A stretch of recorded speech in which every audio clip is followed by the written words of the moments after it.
les non-dits de l'énergie. Hein. Tu rentres en contact avec des personnes, tu ressens leur énergie, d'accord? Je vais t'expliquer une histoire aujourd'hui.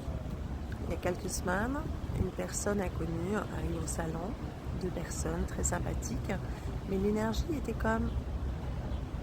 Énergétiquement, il y avait une compression.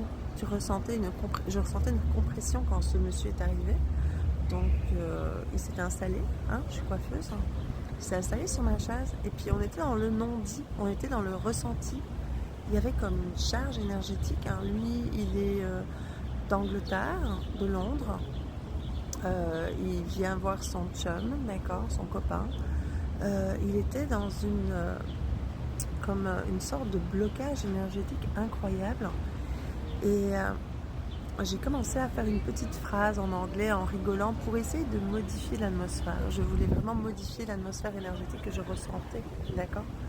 Le ressenti est hyper important.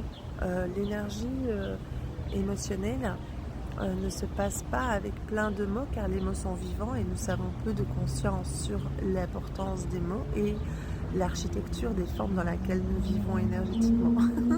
Il va falloir expliquer tout ça. Mais je vais simplement raconter donc la suite de cette histoire. Donc j'étais là, dans mon contenu personnel, il s'est passé aussi quelque chose d'important à cet événement-là.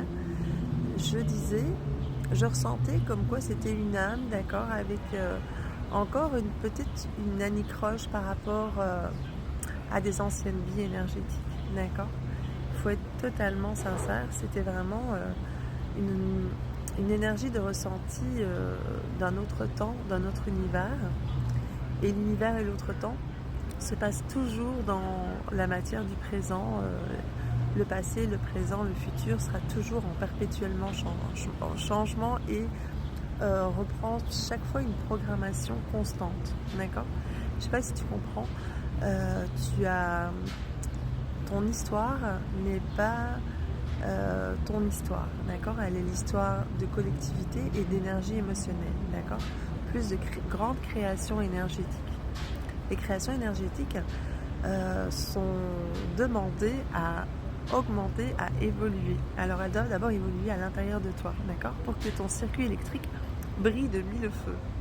Alors ce que j'ai fait quand j'étais dans la situation de tous ces ressentis et de cette ancienne vie énergétique partagée avec cet étranger, d'accord, qui n'était plus vraiment un étranger, comme j'avais la réception d'énergie, d'émotion.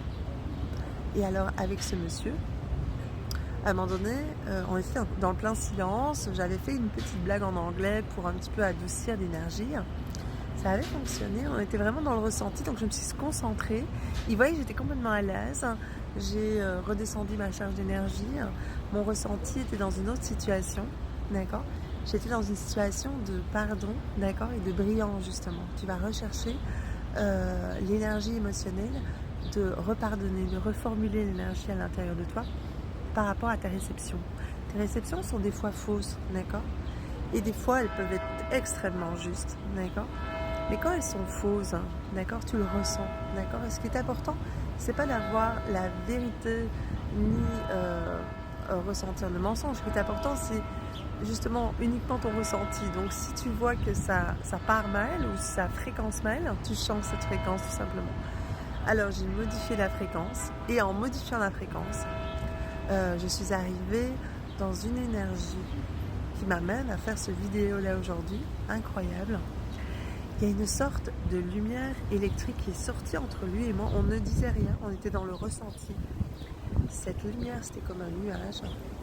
Ce nuage-là était un nuage bleu-mauve avec toutes des étincelles de couleur un peu rosée et bleue. C'était comme une libération de nos âmes énergétiques. C'était de toute beauté. Après, son teint à lui a complètement changé. Sa fréquence s'est mise à changer aussi. Car change-toi et change les autres. D'accord? Et c'était de toute beauté. Je n'ai jamais vu quelque chose d'aussi beau. D'accord? Il est reparti. En plus, c'est marrant parce que quand il est assis quand il est arrivé, il avait un petit œil, un œil un peu plus petit, l'autre un peu plus gros. Ça veut bien souvent dire qu'il y a au niveau des courants électriques de nos formations d'énergie des équilibres à avoir. Et tu vas regarder régulièrement tes yeux quand il y en a un qui vient un peu trop petit et l'autre un peu trop grand. D'accord? C'est une énergie qui parle dans tes formes. D'accord? et sur le visage ça se voit, d'accord, et tu peux le ressentir. Donc lui, son œil qui était tout petit et un peu déséquilibré par rapport à l'autre a complètement changé. Il avait un teint complètement éclairci. Cette apparition magique, majestueuse qui est sortie de moi à travers son énergie était incroyable, d'accord. Je ne sais pas dire si c'est sorti dans nos champs d'énergie à tous les deux, dans le silence. Nous travaillons en nous des formes. Lui, à mon avis, il devait travailler sa relaxation, son bien-être, qu'il allait avoir une super belle coupe de cheveux, que tout était bien, tout était sain, tout était bien dans sa vie. Il avait besoin de douceur. La douceur, on a tous besoin de douceur. Alors aujourd'hui, je t'envoie énormément de douceur pour te dire que c'est important, cette douceur-là. Cette douceur-là, elle est puissante, elle est régénérante. Elle fait vibrer, illuminer, d'accord. Alors je te donne beaucoup de douceur aujourd'hui. Reçois une douceur à l'intérieur de toi ou crée la douceur, d'accord. Donc c'est la petite histoire aujourd'hui de la douceur et de ce moment magique avec cet anglais incroyable et de cette vapeur d'énergie qui est sortie de moi en réaction avec lui. Elle est sortie de nos champs d'énergie, d'accord. Le voir, comme je le vois, c'est tellement magique. Il est important de dire quand tu vois des réactions énergétiques, d'en parler, d'accord, avec tes émotions, ton contenu personnel, tes perceptions, tout ça. Moi, j'ai pu voir qu'il y avait un travail. Il y a toujours un travail à faire tous les jours à l'intérieur de nous. À chaque interaction, nous vivons dans des formes. Alors pourquoi Gladys, on nous a jamais dit qu'on vit dans des formes? Parce que les formes, elles atteignent un taux de connaissance, de calme. Il faut être très calme pour aller dans ces formes. Vous êtes trop excité là. Vous scrollez, vous passez d'une musique à l'autre, vous allez dans tous les sens. Il faut être calme, il faut respirer lentement, il faut voir un petit peu qu'est-ce qui t'habite. Pensée, émotion, ressenti, c'est très important. Et là, à ce moment-là, quand tu vas être bien calme, d'accord, va chercher d'abord une douceur pour te calmer, ok. La plus belle douceur du monde qui est à l'intérieur de toi, qui arrive vers toi.